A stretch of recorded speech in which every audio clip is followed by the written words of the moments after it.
The military forces of Ahmad Khan were growing day by day. By the end of these negotiations, in addition to the soldiers he already had, 12,000 powerful Qizilbash warriors joined Ahmad Shah Abdali's army, equipped with extensive military weapons. The treasure and jewels that had arrived from Rhodesian also became part of Ahmad Shah's state treasury. He now possessed both immense wealth and a strong military force. He had built a system of power that did not yet exist in neighboring countries. All the regions and towns surrounding Kandahar were now under Ahmad Shah's banner. The only exception was the Mughal-appointed ruler of Kabul, Nawab Nasir Khan, who continued his defiance and refused to obey Ahmad Shah Abdali. Ahmad Shah was forced to march toward Kabul and ordered the arrest of this ruler. The ruler of Kabul was imprisoned, and after some time, he surrendered to Ahmad Shah Abdali. He accepted that he would pay tribute and obey Ahmad Shah Abdali. It was agreed that every year he would pay 500,000 rupees to the state treasury as a form of punishment and submission. After this point, there was no significant power left around the region that could challenge Ahmad Shah Abdali's authority. No one could stand against him. All the wealth he had obtained from the Rhodesian treasury was invested in strengthening his army. He purchased many war elephants from India. These elephants were brought directly into his army, and he ordered the production of a vast amount of weapons and military equipment. He also recruited many more soldiers. These war elephants were extremely valuable. In those times, war elephants played the same role that tanks play in modern warfare. If an army possessed many war elephants, the balance of power shifted in its favor, and that army had a much greater chance of winning upcoming wars. Ahmad Shah Abdali was unquestionably the supreme power in the region.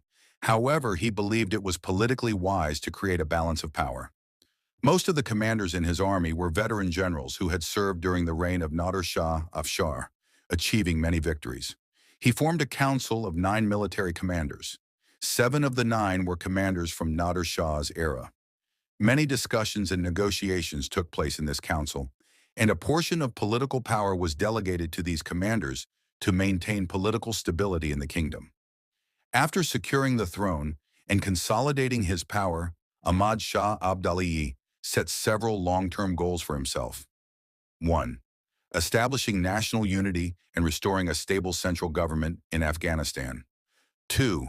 Securing the natural borders from the Amu Darya to the Indus River. 3. Defending the land from foreign invasions and ending internal conflicts. He also ordered the formation of a People's Assembly where representatives chosen by the people could participate in political and military discussions. Although there were several councils, Ahmad Shah himself presided over all of them and made the final decisions, while still benefiting greatly from the advice of his commanders and representatives.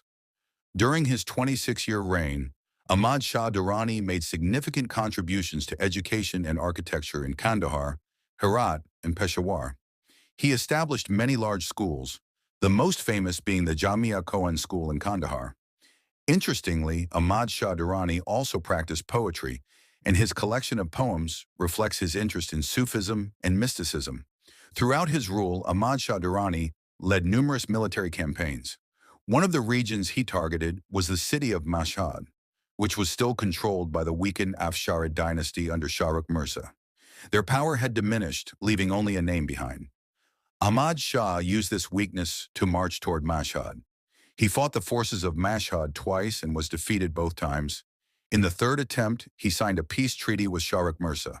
Shahrukh Mirza understood that the real power belonged to the Abdali forces and that continuing the war would lead to mass bloodshed among the people of Mashhad. As a result, Ahmad Shah's political and military influence in Mashhad increased. The Afsharids had essentially fallen under Abdali influence. Meanwhile, in Iran, the Zand dynasty held power and defended their borders firmly. The Afsharids continued their conflict with the Abdali forces. After Ahmad Shah left Mashhad, the city once again fell into chaos. Afsharid forces drove out the Abdalis and killed their military officials. When news reached Ahmad Shah Abdali, he returned to Mashhad with a powerful army. He fought again and won, but still chose to negotiate with Shahrukh Mirza and kept him as the nominal ruler of Mashhad. A marital alliance was also formed between the Abdalis and the Afsharids. Timur Shah, Ahmad Shah's son and successor, married Shahrukh Mirza's daughter. This alliance reduced bloodshed and tension between the two dynasties. However, the Khorasan region remained unstable. Afsharids constantly faced rebellions, and the Abdallahs were unable to maintain full control over the region. It is said that Ahmad Shah even considered advancing deeper into Iran. But if he entered the heart of Iran, he would have had to face the powerful Zand and Qajar forces, a battle that would have caused massive bloodshed. He also suffered from illness at the time, so he decided to retreat and maintain control over Mashhad and Sabzavar without expanding further. During his 26 years of rule, Ahmad Shah Durrani launched 10 major military campaigns. The most important of these was the conquest of India. In 1758, he marched into India with his army. In the Punjab region, he fought against the Marathas and the Sayyids.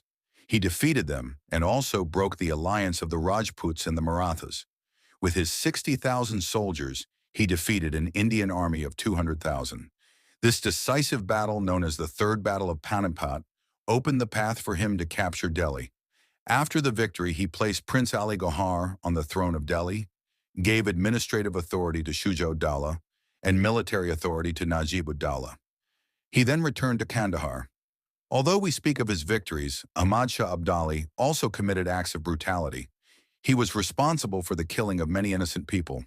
During the invasion of India, he ordered the massacre of 40,000 innocent civilians, many of them young men above the age of 14. Women and girls were taken captive and handed over to his soldiers. Similar atrocities were committed in the cities of Lahore, Sirhind, Sabzavar, and Firdaus in 1748. In 1762, he ordered the killing of a large caravan of Sikh families near Amritsar. Between 10 and 30,000 people were killed in this massacre, known among Sikhs as the Great Holocaust.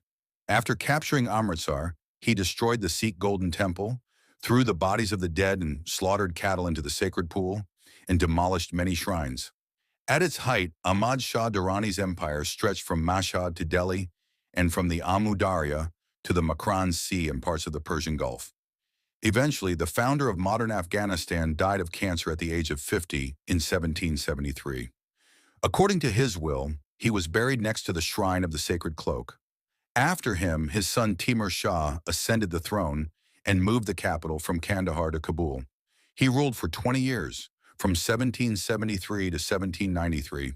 However, Timur Shah failed to choose a successor despite having 23 sons. After his death, these 23 sons began fighting one another viciously for power.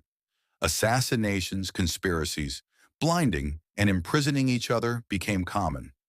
Over the next 25 years, one king would be overthrown and another put in his place. With every internal conflict, the central power of the Durrani state weakened. Their territory grew smaller, they suffered constant defeats, and foreign powers began occupying parts of their land.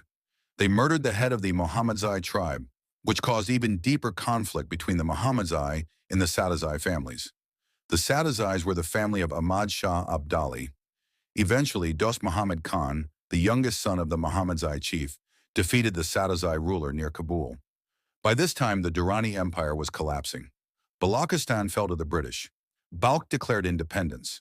The regions around Rhodesan claimed independence. India was no longer under Durrani control. The Russian Empire seized Merv, Kushk, and surrounding areas. Only a small territory remained of what was once a vast empire. Today, the foundation of the Durrani Empire is recognized as the beginning of the formation of modern Afghanistan, and Ahmad Shah Durrani is known as the father and founder of modern Afghanistan. Soon after his death, power struggles and internal rivalries destroyed the empire he had built.